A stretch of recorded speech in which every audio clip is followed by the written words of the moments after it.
Welcome to DFMMC 2014. My work can also be found at dfmmc.com. Alright, so I thought about making a video that would go over the process of me forging out a cold chisel out of a piece of high carbon steel or a railroad spike that I at one time bought a whole bunch of high carbon railroad spikes just so that I could make knives out of, and I've made like 3 so far, and I have a bucket full of these. But anyways, the idea is that I know how to do it. I've made them out of some rebar before, which isn't exactly the most heat treatable, but what I want to get at in this video is for us do-it-yourself type individuals who sit there and say, I can make that. You gotta ask yourself why and when. Because even though this would be high carbon steel,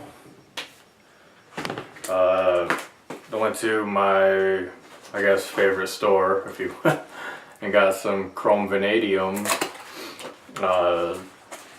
cold chisel and punch set from Harbor Freight, and I mean it's probably not the greatest, and this may be.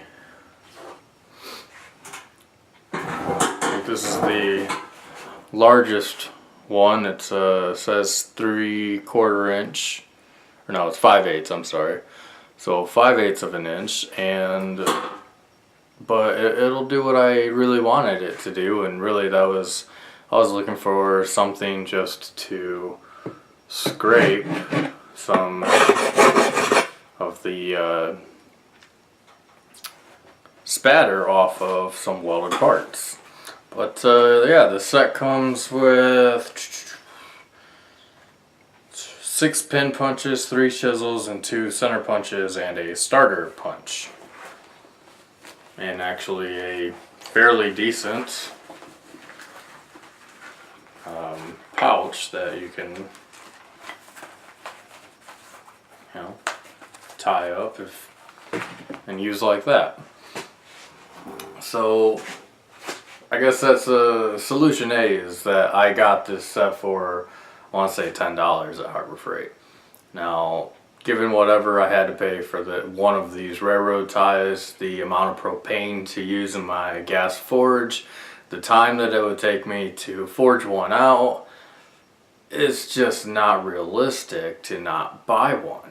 Even though the do-it-yourselfer, everybody, again, we're just like, yeah, I can do that, I know I can do it. It's just not feasible. So I just wanted to talk a little bit also more about when is it feasible, why would you do it, and what are some implications.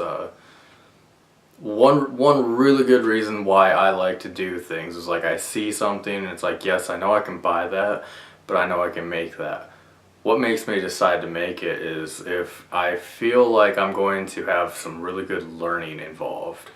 Like if I'm going to learn a new trick to put in the toolbox or upstairs in the now receding noggin here, then by all means go out there and do it, learn something from it, and it'll make you a better fabricator and better all around person to learn things. But if you're not going to learn anything new from it, you know how to do it, it's not cost effective, then there's no reason to do it.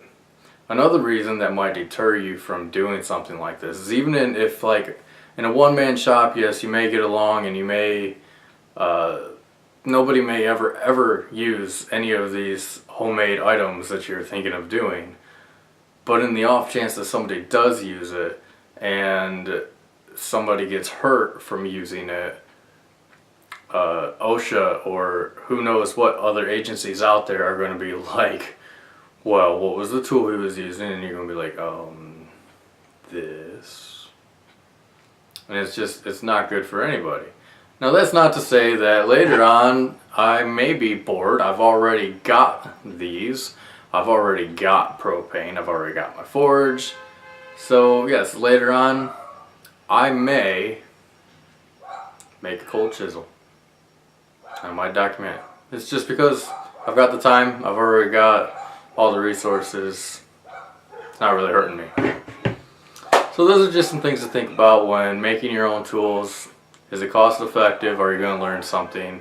And what are any implications as far as legal that you might run into? Thank you. Please leave your comments or anything. Subscribe to the channel if you like things like this. And see if I can work on anything.